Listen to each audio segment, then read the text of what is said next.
Buenos días, maestra y compañeros. Nosotros somos el último equipo que va a explicar en la asignatura de probabilidad estadística.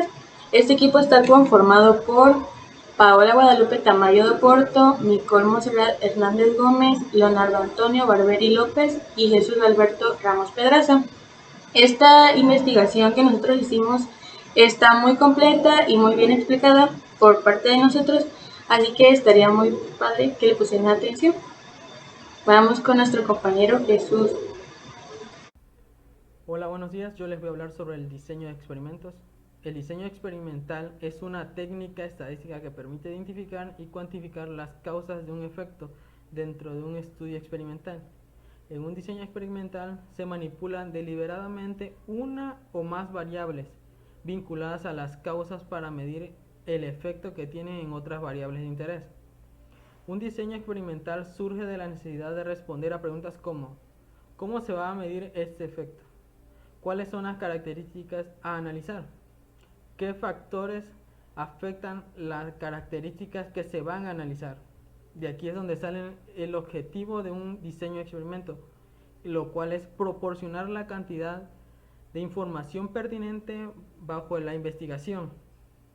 El diseño, el plan o programa debe ser tan simple como sea posible, que es desglosar toda la información para llegar a un punto donde sepas cuál es el problema. Etapas de un diseño de experimentos. Enunciado o planteamiento de problema, lo cual es tener el problema y de ahí empezar a la formulación de hipótesis, lo cual es eh, hacer las preguntas pertinentes de cómo se va a ir haciendo. Proposición de la técnica experimental y el diseño. Esto es lo dicho ya. De la hipótesis vendrían las preguntas. De las preguntas, ¿cómo se empezaría a analizar? Examen de sucesos posibles, referencias en que se basan las razones eh, y consideración de los posibles resultados desde el punto de vista del procedimiento. Esto es las infinitas posibilidades de que pueda pasar algo y que pueda suceder otra cosa. Lista de comprobaciones para planear programas de prueba. Obtenga el enunciado claro del problema. Identifique la nueva e importante área de problema. Subraya o subraye el problema específico dentro de sus limitaciones usuales. Define el propósito exacto del programa de prueba. Determine la relación del problema particular con la investigación total o desarrollo del programa. Control de los efectos de la variable. Uno de los elementos claves en el diseño de experimento es controlar los efectos de las variables. Se adquiere este control utilizando dispositivos como el estudio ciego, los bloques, el diseño experimental completamente aleatorio o un diseño experimental rigurosamente controlado, que se describe a continuación. El estudio ciego es un experimento en el cual los participantes desconocen de la información relevante. El estudio ciego nos permite identificar si el efecto del tratamiento es significativamente diferente en efecto placebo. ¿Qué quiere decir esto? Que a cierta cantidad de personas le hacen una encuesta o hacen algo con ellos, lo cual hacen lo mismo con otras personas pero diciéndole que es otra cosa. Bloques. Cuando se diseña un experimento para probar la efectividad de uno o más tratamientos. Diseño experimental completamente aleatorio. Cuando se realiza como asignar a los sujetos los diferentes bloques. Esto va junto a lo de cuando se diseña un experimento para probar. Diseño riguroso controlado. Otra opción para asignar sujetos a los bloques es el uso de diseño rigurosamente controlado, donde los sujetos son cuidadosamente elegidos para que quienes formen cada bloque sean similares en las características que sean importantes para el tratamiento. Para el experimento, diseño factorial. Permite el estudio simultáneo de los efectos de varios factores que puedan haber en una respuesta. Cuando se mejora un experimento guía el nivel de todos los factores simultáneamente, permitiendo uno a la vez para el estudio o interacción entre los factores. Diseño factorial de dos niveles. Es donde cada factor solo tiene dos niveles y no cuenta con un punto central. El diseño factorial de dos niveles es usado para guiar futuros experimentos, como por ejemplo cuando se necesita explorar una nueva región donde se supone un grupo mejor puede existir. Diseño factorial fraccionado. Este diseño experimenta la mejora solo en una subsección o fracción de la corrida en el diseño del factorial completo. Este diseño fraccional es un buen recurso cuando los recursos son utilizados o el nivel de los factores en el diseño es largo, ya que usa menos corrida que un diseño factorial completo. Diseño factorial completo o general. El diseño en el cual factores puedan tener X número de niveles, como por ejemplo, los ingenieros dirigen un experimento para investigar los niveles de humedad, temperatura y contenido de cobre en la cantidad de recubrimiento en una placa del mismo material. Los factores serían, el factor A, la humedad tiene 2 niveles, el factor B, temperatura, tiene 3 niveles, y el factor C, contenido de cobre, tiene 5 niveles. A continuación les presentaré un video para reforzar lo ya visto. Estudios experimentales son reconocidos como los únicos capaces de probar causalidad. En los diseños experimentales se pretende tomar una acción y ver el resultado. Pueden ser experimentos puros o cuasi experimentales. Experimentos puros. En estos estudios hay manipulación intencional de las variables. Se mide el efecto que la variable independiente tiene sobre la variable dependiente. En todo experimento verdadero deben existir grupos de control y aleatoriedad. Todo experimento verdadero debe cumplir con el control o validez interna de la situación experimental, que es el grado de confianza que se tiene de que los resultados del experimento se interpreten adecuadamente y sean válidos. Esto se logra solo cuando hay un control. Además, debe tener validez externa, es decir, que se pueda extrapolar a la población. Ejemplo, se quiere estudiar el efecto que tiene la actividad física sobre el peso de un grupo de personas. Para esto se manipula la actividad física, que sería la variable independiente, para bajar el peso, que sería la variable dependiente. Cuasi experimentales. A menudo no es posible, por razones éticas, técnicas, de costos, entre otras, cumplir con el criterio de asignación aleatoria. En estos casos no se puede utilizar los diseños experimentales, pero se pueden utilizar diseños cuasi experimentales. Según Bush, son estudios experimentales que no cumplen con el requisito de control de variables a través de un grupo control o de la asignación aleatoria o de ambos. Puede haber grupos de comparación no equivalentes ni aleatorios. Características de una investigación experimental en comparación con la no experimental. Ningún diseño es mejor que otro. El diseño a elegir depende del problema a resolver y del contexto que rodea el estudio. El control de variables es riguroso en los estudios experimentales en relación a los no experimentales. En los experimentales, especialmente en laboratorio, las variables independientes pocas veces tienen tanta fuerza como en la realidad, y en los no experimentales, esta se acerca más a las variables formuladas como reales y hay mayor validez externa.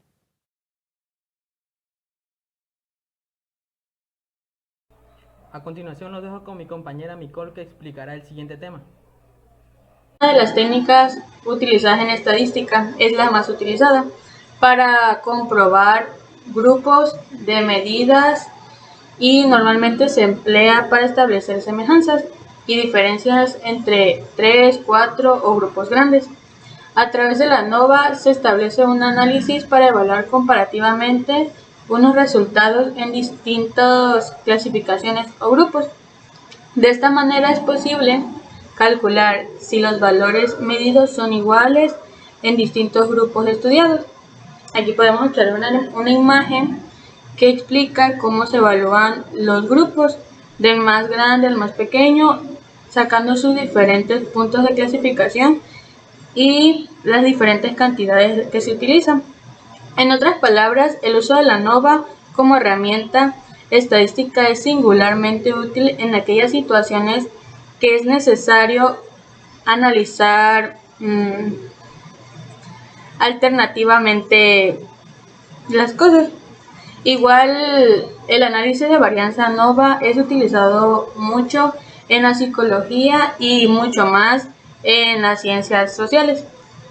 Bueno, el ANOVA también tiene sus diferentes cálculos, pero a mí el que me llamó la atención fue este, que está de este lado, que es variable total igual a variable de vida, a diferencia entre tratamientos más variable residual, diferencias dentro de cada tratamiento.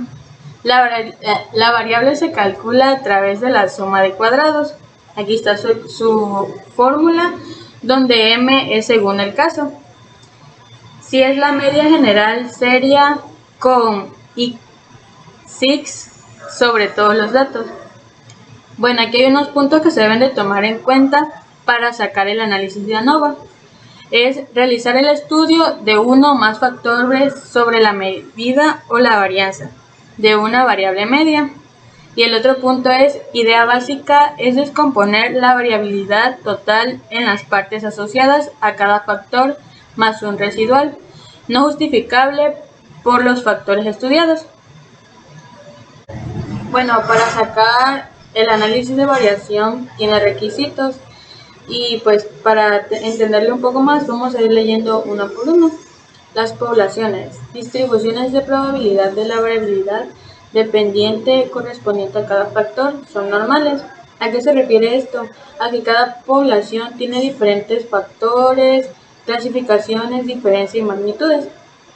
Las K muestras son las que se aplican, los tratamientos son independientes. Las poblaciones tienen todas igual la varianza homoscedasticidad. El ANOVA se basa en la descomposición de la variación total de los datos. Eso se refiere a que el ANOVA va desbaratando la información que obtiene de acorde a los tamaños de la población. Con respecto a la medida global SST, que bajo la supuesta de que HO es cierta en la estimación de la obtenida a partir de la información muestral, en dos partes. Buenos días, mi nombre es Paola Guadalupe Tamayo do Porto y hoy vengo a exponer el tema de suma de cuadrados. ¿Qué es la suma de cuadrados?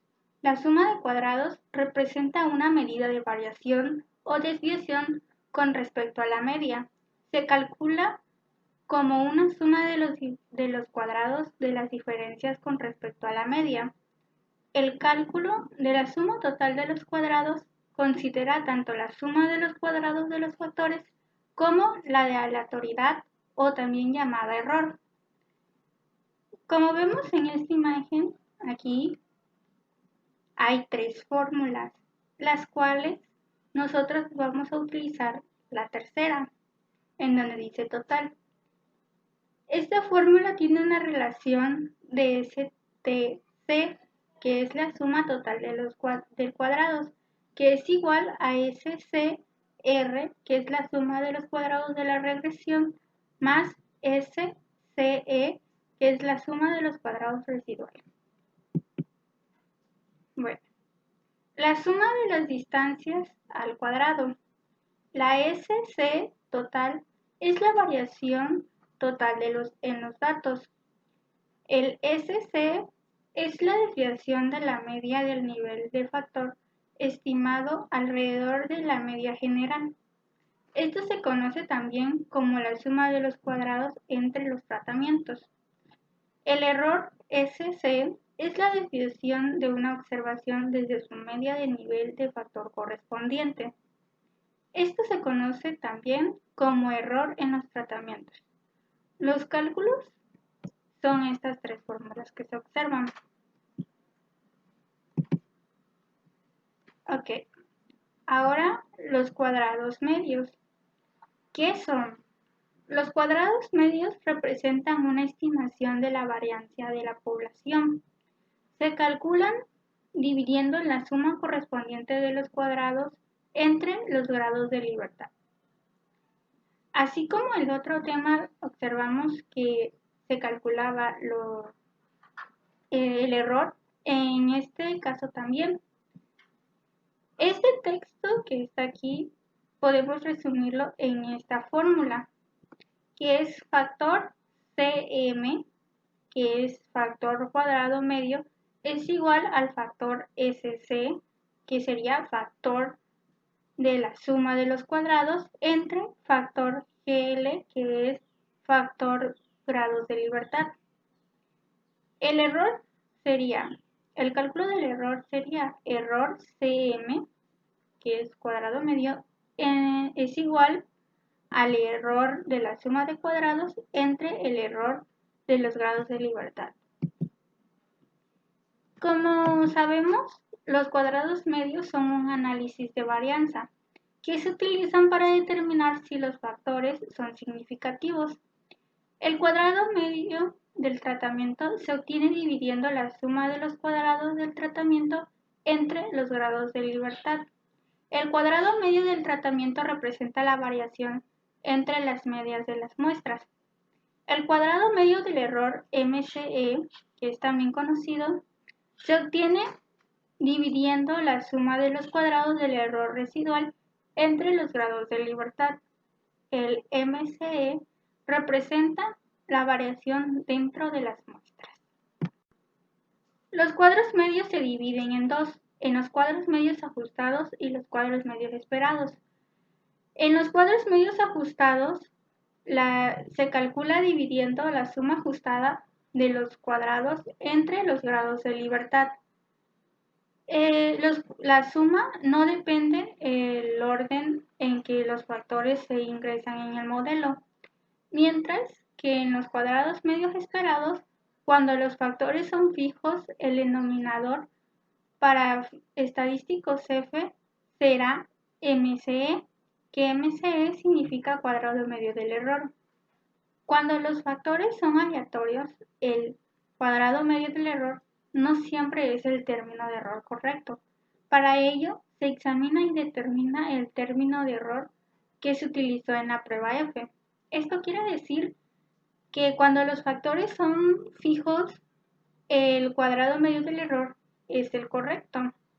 Pero cuando los factores son aleatorios, no siempre el cuadrado medio del error es el correcto. Para ello se tiene que examinar y determinar el término de error que se utilizó en la prueba F. Cuando se ejecuta modelo lineal general, Minitan muestra una tabla de cuadrados medios esperados, componentes estimados de la varianza y término de error, utilizados en cada prueba F de forma predeterminada. Esto quiere decir que existe una tabla la cual nos da los datos de los cuadrados medios esperados. Los cuadros medios esperados son los valores esperados de estos términos con el modelo especificado.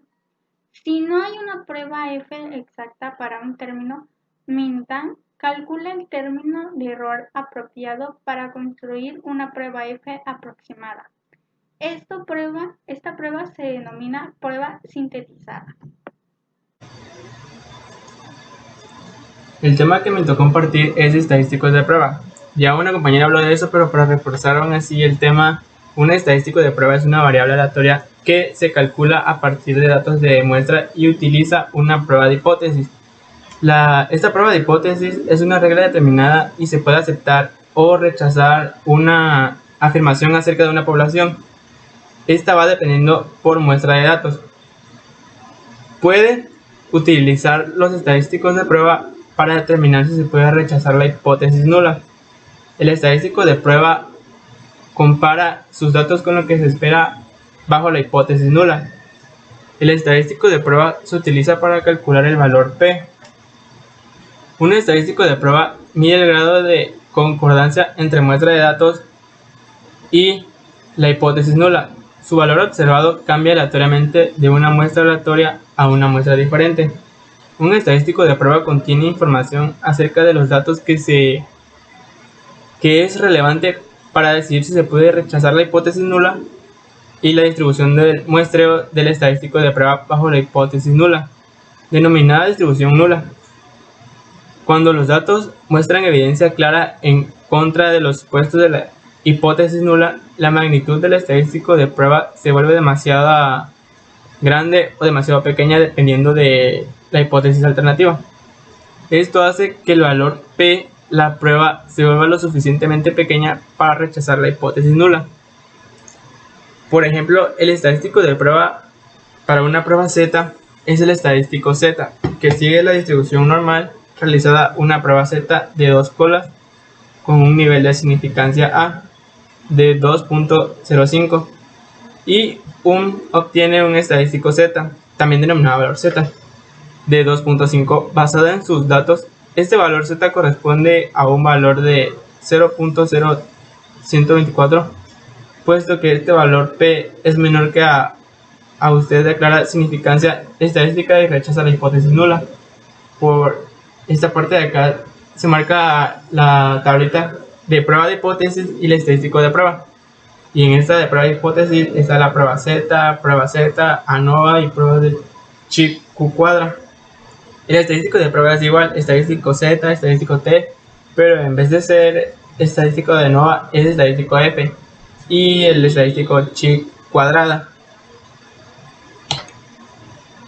Bueno, esta prueba de hipótesis va demasiado de la mano de prueba de estadística. Una prueba de hipótesis, como ya había dicho, es una regla que especifica si se puede aceptar o rechazar una afirmación acerca de una población, dependiendo de la evidencia proporcionada a una muestra de datos. Una prueba de hipótesis examina dos hipótesis apuestas sobre una población, la hipótesis nula y la hipótesis alternativa. La hipótesis nula es el enunciado que se probará. Por lo general, la hipótesis nula es un enunciado de que no hay efecto o no hay diferencia. La hipótesis alternativa es el enunciado que se desea poder concluir que es verdadero o de acuerdo con la evidencia proporcionada por los datos de la muestra. Por aquí les dejaré un video de cómo se resuelve más o menos una ecuación de prueba de hipótesis. Sintético que adquirió tiene una resistencia mayor de 15 kilogramos. Dice, para verificar esta hipótesis, el fabricante escogió una muestra de 36 hilos y encontró una media de 16 y una desviación estándar de 3. ¿No? La pregunta es: ¿qué conclusión se llega usando un nivel de significancia del 5%? Primero voy a plantear mis hipótesis, es el primer paso. Tengo mi hipótesis nula y mi hipótesis alternativa. Como dice mayor de 15, diré que mi promedio es, en este caso, mayor de 15 kilogramos. ¿Por qué considero que es una hipótesis alternativa? Porque una hipótesis alternativa sería mayor, menor o diferente. ¿Listo? Y la hipótesis nula todo lo contrario a lo que está en mi hipótesis alternativa. Por esto sería mu menor o igual a 15. Mi nivel de significancia en este caso es 5%, o sea, 0.05. Y el estadístico que yo voy a elegir va a ser el Z. ¿Por qué? Porque tengo una muestra de 36 hilos. Entonces, cuando n es mayor de 30, utilizaré Z. Tengo mi promedio menos mu x sobre raíz cuadrada de n. El x raya me dice que la media es 16, perdón. El mu en este caso es 15. El s, que es la división estándar, en este caso sería 3. Y n, que vale 36, sería raíz cuadrada de 36. Operando esto sería 2. Planteo mi región de aceptación y rechazo. Miro mi hipótesis alternativa. Miro el signo. Me indica que mi región de rechazo está para este lado. Eso será mi región de rechazo H0. Esto será mi región de aceptación de H0. El punto crítico va a estar relacionado al Z con 1 menos alfa. En este caso sería 1 menos 0,05. Y este valor buscado en tabla sería 1,64. Este valor 1.64. El valor que yo encontré en el punto 3, que es 2, va a caer en la región de rechazo H0. Por lo tanto, la conclusión es: se rechaza H0. Esa es la conclusión final del caso.